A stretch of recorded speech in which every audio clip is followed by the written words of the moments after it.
예수님께서 한 바리새인에게 식사 초대를 받게 됩니다. 아마 그 바리새인은 회당장쯤 되지 않을까 그런 생각을 하는데요. 예수님께서 그 초대를 받으시고 초대에 응하셔서 식사를 하고 계십니다. 근데 성경 누가복음 14장 1절을 보니까 사람들이 예수님을 엿보고 있더라 그렇게 기록해요.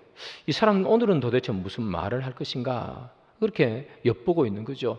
예수님께서 그들이 생각하지 못하는, 그들이 도저히 따라올 수 없는 말씀을 했기 때문에 그들은 오늘도 예수님을 엿보고 있는 거죠. 무슨 말 하나, 무슨 행동을 하나 그렇게 엿보고 있습니다.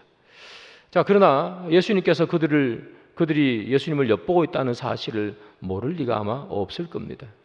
예수님께서는 알고 계시지만, 그들이 무엇인가 꼬투리를 잡을 것 분명히 알고 계시지만, 그럼에도 불구하고 예수님은 말씀 선포하기를 그치시는 분이 아닙니다. 자기를 엿본다고 해서, 그리고 자기에게 무슨 잘못이라 있을까 그렇게 한다고 해서 말씀 전하기를 그치는 분이 예수님이 아니시죠. 예수님께서는 십자가상에서도 말씀을 선포하셨고 죽어가시면서도 구원을 선포하셨던 분이 예수님이신데, 그깟 바리새인들 몇 명이 자기를 엿본다고 해서 그것이 무서워 말씀을 그치는 분이 아니신 것이죠. 사랑하는 여러분, 그래서 오늘 예수님께서 엿보고 있지만 그럼에도 불구하고 말씀을 선포하는 그 내용이 큰 잔치의 비유라는 그 내용입니다. 큰 잔치의 비유는 아주 간단합니다. 어떤 사람이 자기 집에 큰 잔치를 베풀고 사람들을 초대했습니다. 그런데 초대받았던 사람들, 그래서 네 가겠습니다 했던 그 사람들이 이 잔칫날이 되어서는 못 가겠다고 이야기하는 것이죠. 그 이야기가 바로 이 큰 잔치의 비유입니다. 그러면 여러분, 예수님 당시에 이 초대를 할 때, 잔치에 초대를 할 때는 초청장을 2번 보냅니다. 요즘은 결혼식 하게 되면 그냥 초청장 1번 주잖아요. 근데 예수님 당시에는 2번을 줬어요. 처음에 초청장을 보냅니다. 그러면 그 초청장을 받은 사람들이 어떤 사람은 가겠습니다, 어떤 사람은 못 갑니다 그럴 거 아니에요. 그러면 가겠다고 하는 사람들만 모아서 이 잔치날이 되면 다시 한번 보내는 거예요. 2번 보내는 겁니다. 오늘 본문에 보면 잔치에 참석을 거부하는 사람들은 처음부터 거부한 사람들이 아니고 처음에는 가겠습니다 그렇게 얘기를 했는데, 2번째 초대장을 보냈을 때는 그때는 내가 못 갑니다 그렇게 말한 사람들이. 자, 그러면 이 사람들은 처음에는 간다 그랬는데 갑자기 참석을 거부했습니다. 그죠? 이 사람들은 왜 참석을 거부할까요? 오늘 우리가 다 같이 성경을 읽었습니다. 거기 보면 왜 참석을 거부한다고 되어 있죠? 어떤 사람들은 이렇게 얘기합니다. 저는 밭을 샀습니다. 나 밭을 사가지고 밭을 이렇게 좀 돌봐야 되니까 제가 못 갑니다. 바빠서. 그렇게 얘기한 거예요. 또 어떤 사람은 이렇게 얘기합니다. 제가 소를 얼마 전에 샀습니다.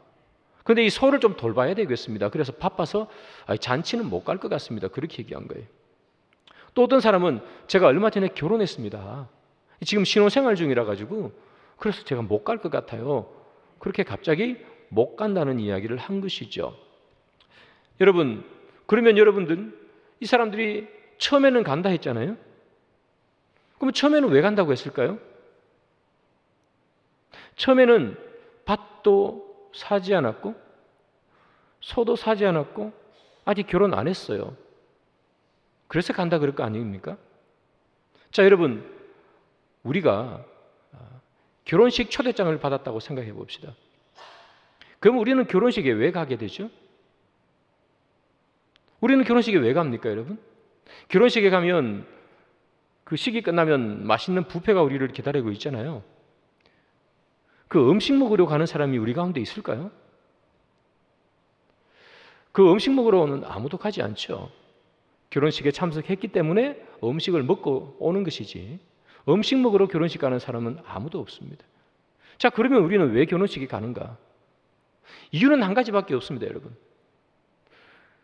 나를 초대한 그 사람, 초대장을 보내준 사람과의 관계 때문에 가는 거죠. 우리 장례식도 있잖아요. 장례식에 왜 갑니까? 관계 때문에 가죠.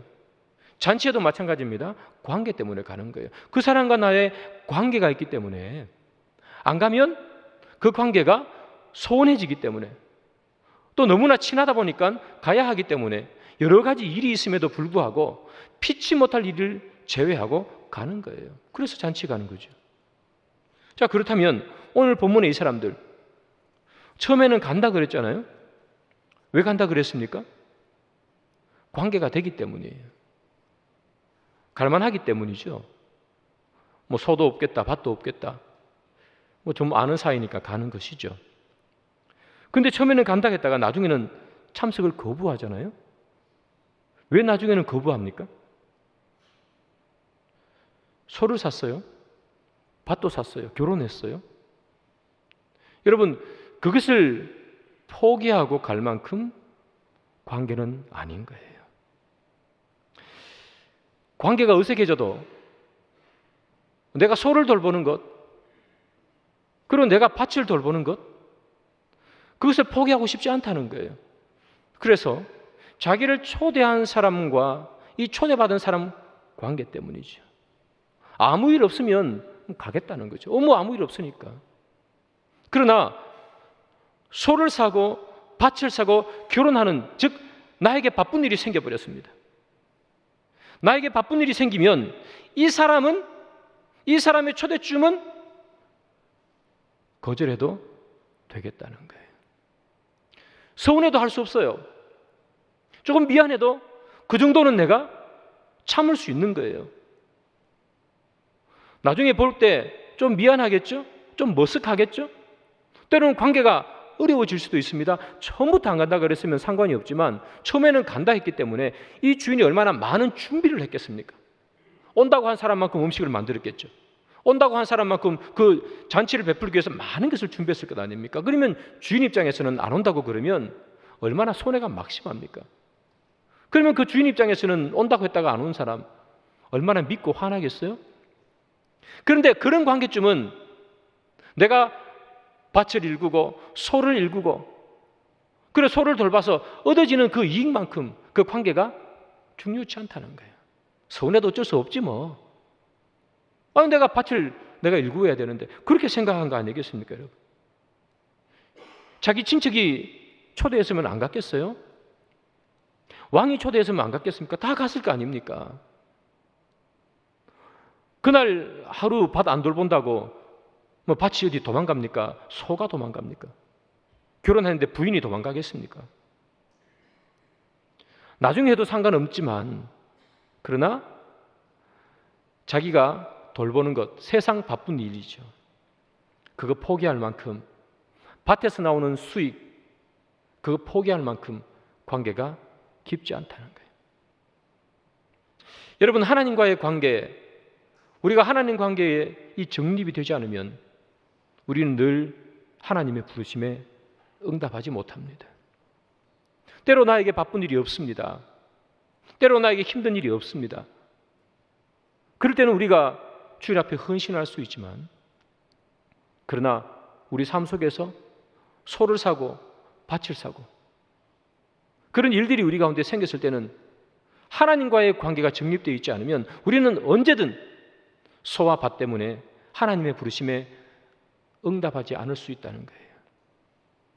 그래서 이 사람들이 잔치에 가지 않은 이유는 바로 딱 하나입니다. 바빠서도 아니고요. 힘들어서도 아닙니다. 주인과의 관계가 내 것 포기할 만큼 그렇게 단단하지 않기 때문이죠. 사랑하는 여러분, 우리는 하나님과의 어떤 관계를 맺고 있습니까? 여러분들에게 하나님은 누구십니까? 여러분들에게 예수님은 도대체 어떤 분으로 자리하고 있습니까? 사람들이 물어봅니다. 여러분들에게 하나님이 누구십니까? 예수가 누굽니까? 라고 얘기하면 여러분 무엇이라고 말할 수 있습니까? 그분은 나의 아버지십니다. 그분은 나의 구세주십니다. 그분은 내 인생을 변화시키신 분이십니다. 우리는 교회에서는 그렇게 이야기할 수 있겠지만 우리가 세상에 나가서 세상의 삶 가운데서 우리가 그 고백을 내 삶 가운데 할 수 있느냐? 밭에서 소출이 나고 소가 새끼를 낳고 세상에서 많은 이득이 눈앞에 펼쳐져 있는데 잔치에 그것을 포기하고 참석할 수 있는 분들이 우리 가운데는 몇 명 있겠습니까? 눈 한번 가보면 오늘 하루 일하면 몇백만 원, 몇천만 원이 우리에게 떨어진다면 하나님의 부르심에 그것을 포기하고 응답할 수 있는 분이 우리 가운데 얼마나 많겠습니까? 그래서 우리는 늘 흔들리고 또 늘 우리는 왔다 갔다 하는 삶을, 그런 신앙생활을 하지 않습니까? 그 이유는 하나님이 누구신지, 예수가 나에게 누군지, 예수님 나에게 어떤 분이신지 그 관계가 굳건하게 세워지지 않으면 늘 왔다 갔다 하는 거예요. 여러분, 우리는 다 그렇게 말하지 않습니까? 헌신하고 충성한다고 결심하고 매일매일 하나님의 사람으로 말씀 따라 살기를 우리는 원하고 소망하지 않습니까? 근데 왜 그렇게 잘 안 될까요? 왜 그렇게 안 되는가? 그것은 바로 하나님이 누구신지, 내 삶 속에서 닥치는 순간순간마다 하나님이 누구신지를 놓치고 살기 때문 아닐까요?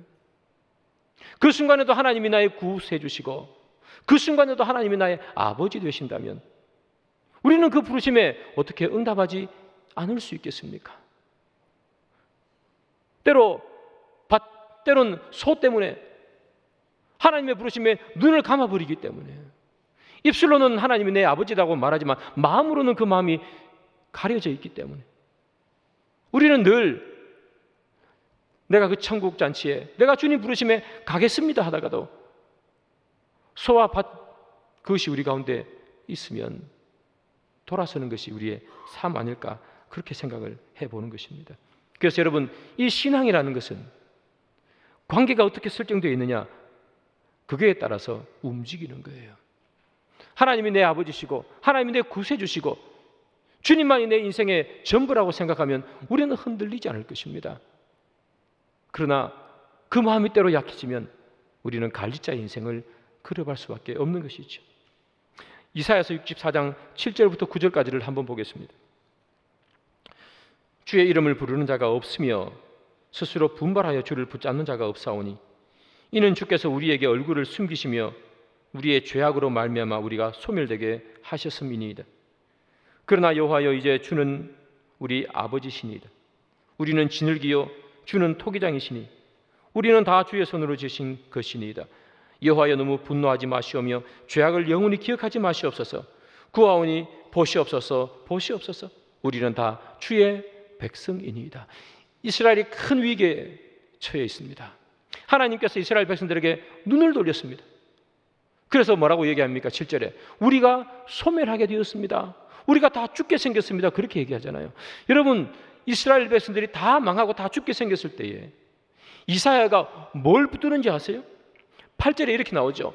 그러나 여호와여, 이제 주는 우리의 아버지신다. 아버지신. 뭐라고 얘기합니까? 이제 똑바로 살겠습니다. 그런 얘기를 하는 게 아니에요. 뭐라고 얘기하죠? 정신 차리고 똑바로 살겠습니다가 아니고 주님 아버지 아니십니까? 하라고 얘기하는 거예요. 관계예요. 관계를 붙들고 맺는 거예요. 9절 끝에 뭐라고 얘기합니까? 우리는 다 주의 백성입니다 라고 얘기하는 거예요. 아무리 백성이 못나도 백성을 버리는 왕이 어디 있습니까? 그 얘기하는 거 아니겠어요? 주님 우리 왕 아닙니까? 아무리 자식이 못나도 자식을 버리는 부모가 어디 있습니까? 주님 내 아버지 아니십니까? 망하게 되었을 때 이 이사야가 붙들고 있는 것은 뭡니까? 바로 관계예요. 아버지 아닙니까? 우리 주의 백성 아닙니까? 우리가 정말 못나서 소멸될 것처럼, 소멸시켜야 될 것처럼 그렇게 우리가 엉망이지만, 그러나 당신은 우리의 아버지시고 우리의 왕이시니 우리를 용서해 주십시오. 사랑하는 여러분, 이사야가 저렇게 하나님께 기도할 수 있는 것은 딴 것이 아닙니다. 하나님이 이스라엘 백성들의 왕이고 아버지라는, 그들과 이스라엘 백성들이 도대체 무슨 관계인지를 정확하게 알고 있기 때문에 하나님께 그렇게 고백하는 거 아니겠어요? 우리가 자녀들에게 제일 많이 마음이 뺏길 때가 뭡니까? 엄마 아빠 부를 때 아니겠습니까? 정말 믿고 때려주고 싶은데 엄마 아빠 부르면 그것 아니겠습니까? 그것 때문에 마음이 돌아서고 그것 때문에 분노했던 마음이 가라앉는 것 아닙니까? 관계 때문이겠죠. 사랑하는 여러분, 하나님이 누구신지, 하나님이 나에게 어떤 분이신지 여러분 스스로 한번 물으시고 대답해 보시기 바랍니다. 하나님께서 내 아버지 되십니까? 하나님께서 나의 왕이 되십니까? 오늘 이 본문에 나오는 잔치에 참석하지 않은 사람들, 그 사람들이 잔치에 참석하지 않은 이유는요, 소를 사서 바빠서가 아니에요. 밭을 사서 밭 관리하느라 바빠서가 아닙니다. 결혼해서 서로 사이좋게 이렇게 놀려고 그래서 바빠서 아닙니다. 뭐 때문일까요? 잔치에 초대한 그 주인이 간다고 했지만 그것을 무시해도 될 만큼 관계가 맺어져 있지 않기 때문입니다.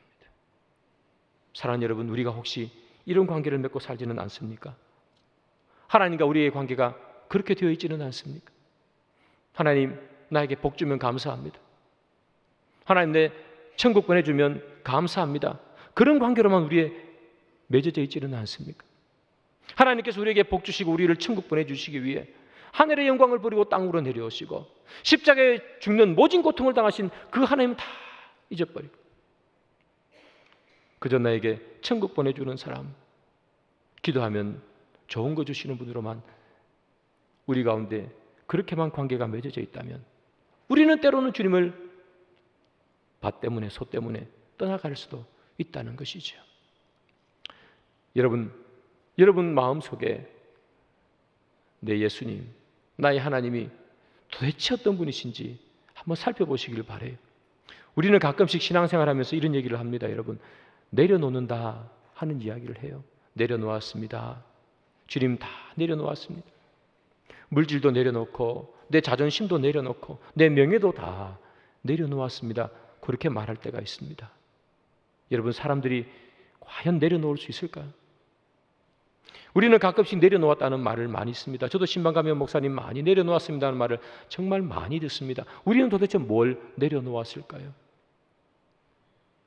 우리는 뭘 내려놓았습니까? 내가 내려놓은 것은 무엇입니까? 내려놓았다가도 급하면 또다시 잡는 것이 우리 사람들 아닙니까? 우리는 내려놓았다 해도 다시 잡습니다. 필요하면 잡고 급하면 잡는 것이 사람입니다. 그런데 진짜로 내려놓는 사람들이 있죠. 그 진짜로 내려놓는 사람들은 언제 내려놓을까요? 하나님이 그들의 아버지 되실 때, 하나님이 그들과 올바른 관계 속에 있을 때 그들은 진정 내려놓을 수 있는 것 아니겠어요? 초대교회 성도들, 그 사람들이 다 내려놓았지 않습니까? 성령이 그들 가운데 정말 불길처럼 찾아오니 그들이 마음이 뜨거워지고 이전에 배척했던 그 예수가 그들의 구세주가 되고 그들의 아버지가 되니 이 초대교회 사람들 다 내려놓지 않습니까? 때로는 그들의 목숨도 내려놓고 때로는 그들의 물질도 내려놓고 모두가 함께 생활하지 않습니까? 여러분, 바울을 보십시오. 바울은 이렇게 얘기합니다. 나는 비천에 처할 줄도 알고 배고픔에 처할 줄도 알고 궁핍에 처할 줄도 압니다. 나는 일체의 비결을 배웠습니다. 그렇게 말하지 않습니까? 바울은 내려놓았습니다. 부유도 한도 내려놓았고 그의 창창한 앞날도 내려놓았고 그의 명성도 내려놓았고 그의 미래도 내려놓았습니다. 그거 왜 내려놓습니까? 일체의 비결을 배워놓으라 하고 난 다음에 그때 바울이 이렇게 얘기하죠. 내게 능력 주시는 자 안에서 내가 모든 것을 할 수 있습니다. 바울은 옛날에 생각했겠죠. 자기가 할 수 있는 것은 능력이 있어야 된다고 생각하지 않았겠어요? 돈이 있어야 할 수 있지, 명예가 있어야 뭔가 할 수 있지, 권력이 있어야 뭔가를 할 수 있지. 그런데 그걸 다 내려놓았단 말이에요. 왜요? 내게 능력 주시는 자가 누군지 발견했기 때문 아니겠습니까? 그분이 예수님인 것, 다메섹 동산에서 자기에게 찾아왔던 그 주님이시라는 사실을 그가 깨달았고 그 주님이 나에게 능력 주시는 자임을 그가 깨달았기 때문에 그는 다 내려놓는 것이죠. 그리고 배고픔도 비천함도 궁핍함도 일체 견딜 수 있는 비결을 배우는 것 아니겠습니까?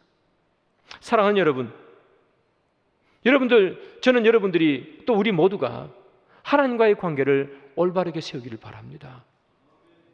나는 도대체 하나님이 누군가? 내 인생에 하나님은 어떤 분이신가?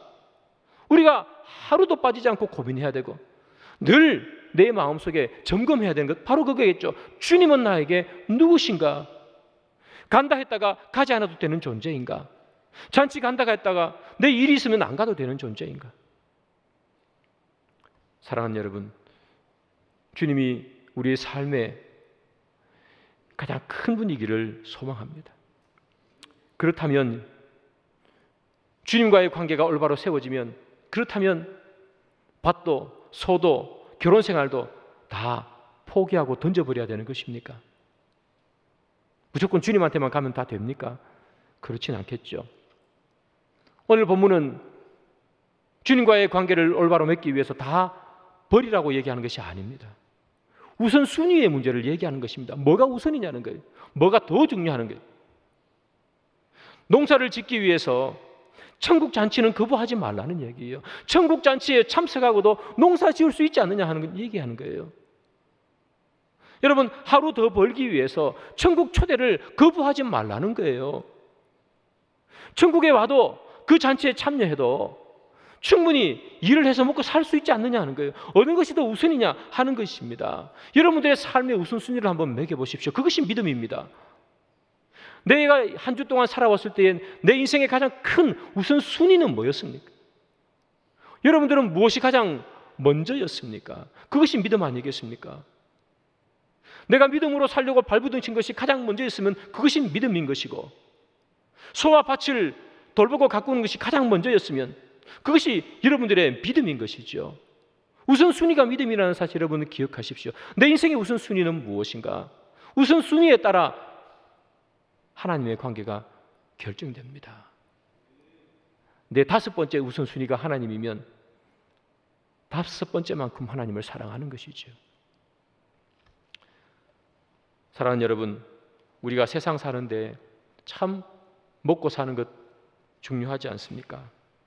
그러나 여러분, 먹고 사는 것에 집중하느라 하나님 나라의 초대를 거부하지 마시고 미루지 마시고 더 좋은 집 살기 위해서 하나님이 아버지 되심을 거부하지 않는 그런 우리가 되기를 바랍니다. 잔치에 참석한다고 사람들이 얘기했습니다. 그런데 갑자기 못 가겠다고 얘기합니다. 그러자 주인이 화가 났습니다. 그래서 종들에게 이렇게 말합니다. 너는 마을로 가고 저 길가로 가고 산 울타리로 가서 보이는 사람들마다 다 데리고 오라. 그래 강권하여 이 집을 채우라. 그렇게 말하죠. 그래서 이 종들이 막 갔습니다. 그래서 보이는 사람들마다 다 잔치집으로 데리고 와서 채웠습니다. 그런데 보니까 어떤 사람들이 와 있습니까? 성경에 보면 가난한 사람들, 병자들, 장애를 가진 장애인들, 그들로 가득 찼습니다. 이 사람들은 한 번도 잔치에 참석해 보지 못한 사람들입니다. 왜 참석 못합니까? 이 시대에 누가 장애인을 잔치에 참석시킵니까? 잔치를 벌이려면 어느 정도 돈이 있는, 재력이 있는 부자들 아니겠습니까? 그 사람들이 왜 장애인을, 왜 병든 자를 자기 잔치에 참석시킵니까? 이런 그런 시대가 아닙니다. 그래서 이들은 늘 잔치에 한 번도 참석해 본 적이 없습니다. 그런데 사람들이 이들을 데리고 와서 잔치에 참석시킵니다. 이들은 왜 잔치에 참석합니까? 그들은 이렇게 생각한 것이죠. 늘 잔치에 가는 사람들을 보면서 이런 생각했습니다. 나도 그 잔치에 한번 참석하면 진짜 원이 없겠네. 그 생각한 거 아니겠어요? 그런데 생각지도 않는 어느 날 잔치에 참석하랍니다.